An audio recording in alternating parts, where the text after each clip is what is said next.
Hello. നമുക്കിപ്പോ അറിയാം ഒരുപാട് ഫ്യൂൽസ് നമുക്കിപ്പോ അവൈലബിൾ ആണ്. കാരണം ഡീസൽ ഒഴികെ ഡീസലിന്റെ ഒരു കാലഘട്ടം കഴിഞ്ഞു. ഇനി പെട്രോള്, അതുപോലെ തന്നെ CNG, LPG അങ്ങനെ ഒരുപാട് നമുക്ക് ഓൾട്ടർനേറ്റീവ് ആയിട്ടുള്ള ഫ്യൂൽസ് ഉണ്ട്.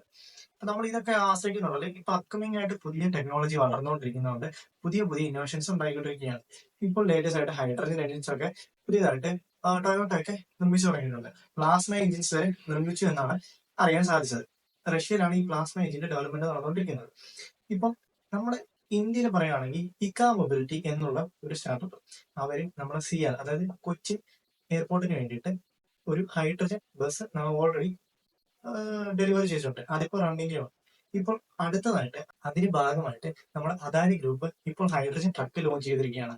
ഇപ്പൊ ഇക്ക മൊബിലിറ്റി സിയാലിൽ ബസ്സുകൾ ലോഞ്ച് ചെയ്ത പോലെ അദാനി ഗ്രൂപ്പ് ഹൈഡ്രജൻ ട്രക്കാണ് ലോഞ്ച് ചെയ്തിരിക്കുന്നത്. അതോടുകൂടി നമുക്ക് മനസ്സിലാക്കാം ഒരുപാട് ഇന്നോവേഷൻസ് ഇനി വരും കാലഘട്ടത്തിൽ നടക്കാൻ പോകുന്നു. അതായത് ഇന്ത്യയിൽ ഒരുപാട് ഇന്നോവേഷൻസ് സ്റ്റാർട്ട് ചെയ്യാൻ പോകുന്നു എന്നുള്ളത്. ഓൾറെഡി എറണാകുളത്ത് ഈ ഹൈഡ്രജന്റെ ഒരു പമ്പ് തന്നെ ഇനോഗ്രേഷൻ കഴിഞ്ഞിട്ടുണ്ട്. അതെന്തിനാണെന്ന് ഒരുപാട് പേര് സോഷ്യൽ മീഡിയയിലൊക്കെ ചോദിച്ചിട്ടുണ്ടായിരുന്നു.